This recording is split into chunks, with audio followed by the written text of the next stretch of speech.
আসসালামু আলাইকুম viewers, welcome to my channel Fatema's ক্রিয়েশনে আপনাদের সবাইকে স্বাগত। আজকে আমি আপনাদের সাথে শেয়ার করব ভেজিটেবল স্যুপ। আর এই ভেজিটেবল স্যুপ খেতে কিন্তু অসাধারণ লাগে। শীতের সন্ধ্যায় এইরকম একটা স্যুপ হলে কিন্তু জমে যাবে। তো আশা করছি আপনাদের কাছে ভালো লাগবে। আর হাতের কাছে থাকা সবজি দিয়ে এইগুলো বানিয়ে নিতে পারবেন। আর এখন তো শীতকালে কিন্তু বিভিন্ন ধরনের সবজি সবার বাড়িতেই থাকে। তো আশা করছি ভালো লাগবে। ভালো লাগলে একটা লাইক দিয়ে সাথেই থাকবেন। আর আপনারা যদি আমার চ্যানেলে নতুন হয়ে থাকেন তাহলে প্লিজ চ্যানেলটিকে সাবস্ক্রাইব করে দেবেন আর পাশে থাকা বেল আইকনটি প্রেস করে রাখবেন। আর যারা অলরেডি করে দিয়েছেন তাদেরকে অসংখ্য অসংখ্য ধন্যবাদ। স্যুপ বানানোর জন্য এখানে আমি সব সবজি কেটে নিয়েছি। দেখুন, গাজর কেটে নিয়েছি কিউব করে, আর নিয়েছি বাঁধাকপি কুচি করে, ফুলকপি নিয়েছি ছোট ছোট টুকরো করে, আর পেঁয়াজ পাতা আর পেঁয়াজ কলি নিয়েছি। আর এদিকে ধনিয়া পাতা, পেঁয়াজ, রসুন কুচি করে কেটে নিয়েছি। তো প্রথমে চুলায় একটা প্যান বসিয়ে এখানে 1 টেবিল চামচ তেল দিয়ে দিলাম। তারপরে এখানে রসুন কুচি দিয়ে দিলাম। এখানে একটা রসুন কুচি করে নিয়েছি আর একটা ছোট সাইজের পেঁয়াজ কুচি করে নিয়েছি। তো পেঁয়াজ আর রসুনটা একসাথে আমি দিয়েছি, দিয়ে একটু নেড়েচেড়ে ভেজে নিচ্ছি। পেঁয়াজ রসুন একটু হালকা লাল কালার আসা পর্যন্ত আমি ভেজে নেব। তো পেঁয়াজ রসুন কিন্তু পুড়ে ফেলা যাবে না, একটু হালকা যখন কালার এসেছে এ পর্যায়ে আমি সবজিগুলো এক এক করে অ্যাড করে দিচ্ছি ফুলকপি, গাজর, দিচ্ছি বাঁধাকপি। এখানে আধা কাপ করে সব সবজি নিয়েছি।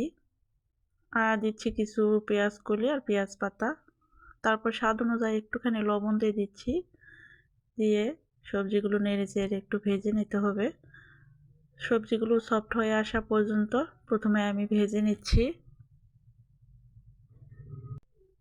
তো সবজিগুলো যখন সফট করে ভেজে নেওয়া হয়ে গেছে তখন হাফ চা চামচ দিয়ে দিচ্ছি গোলমরিচের গুঁড়া, দিয়ে আবারও একটুখানি মিশিয়ে ভেজে নিচ্ছি 2 মিনিটের মতো। তারপর এখানে আমি পানি দিয়ে দিচ্ছি 3 কাপ। একটা কাঁচা মরিচ কুচি করে দিয়েছি, এতে করে একটুখানি ঝাল বেরিয়ে আসবে। তারপর সব সবজিগুলো নেড়ে চেড়ে নিচ্ছি একবার খুব ভালো করে। এখন এখানে স্বাদ অনুযায়ী কিন্তু লবণটা দিয়ে নিতে হবে, লবণটা অবশ্যই চেখে দেবেন। দিয়ে আবারও মিশিয়ে নিচ্ছি।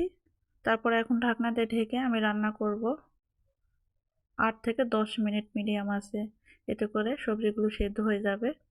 তো 10 মিনিট আমি রান্না করে নিয়েছি সবজিগুলো। তো দেখুন পানি কিন্তু কমে এসেছে। আর এই পর্যায়ে আমি ঝোলটা একটু গাঢ় করার জন্য এখানে দিয়ে দিচ্ছি 1 টেবিল চামচ চালের গুঁড়া, পানি দিয়ে গুলে নিয়েছি। এখানে কিন্তু কর্নফ্লাওয়ার ব্যবহার করতে পারবেন। তো আমি কর্নফ্লাওয়ার পরিবর্তে চালের গুঁড়া ব্যবহার করেছি, যেহেতু আমার হাতের কাছে নেই। তবে চালের গুঁড়া দিয়েও কিন্তু জ্বালিয়ে নেওয়া যাবে, এতে করে স্যুপটা কিন্তু ঘন হয়ে আসবে। তো খুব ভালো করে আমি মিশিয়ে নিচ্ছি। মিশিয়ে নিয়ে আরও 2 থেকে 3 মিনিট রান্না করে নিয়েছি। তারপরে দিয়ে দিলাম কিছু পেঁয়াজ কলি, দিয়ে আবারও নেড়ে চেড়ে মিশিয়ে নিচ্ছি। আর সব শেষে আমি এখন দিয়ে দেব 1 টেবিল চামচের মতো ধনিয়া পাতা কুচি। ধনিয়া পাতা কুচি দেওয়ার পরে নেড়ে চেড়ে নেব। তো এই পর্যায়ে আমার রান্নাটা কমপ্লিট হয়ে গেছে। আর আমি চুলাটা এখন অফ করে দিচ্ছি। চুলাটা অফ করে আমি ভেজিটেবল স্যুপ পরিবেশন করে নিচ্ছি এখন।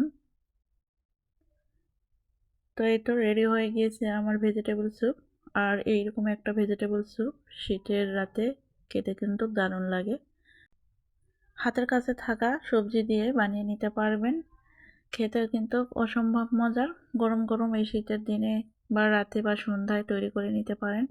আশা করছি আজকের এই স্যুপ রেসিপি আপনাদের কাছে ভালো লেগেছে। ভালো লাগলে প্লিজ লাইক কমেন্ট শেয়ার করে দেবেন বেশি বেশি করে। আর নিত্য নতুন রেসিপি পেতে আমার চ্যানেলটিকে সাবস্ক্রাইব করে পাশে থাকা বেল আইকনটি প্রেস করে রাখবেন। আজকে এখানে বিদায় নিচ্ছি। সুস্থ থাকবেন, ভালো থাকবেন। আল্লাহ হাফেজ। আসসালামু আলাইকুম।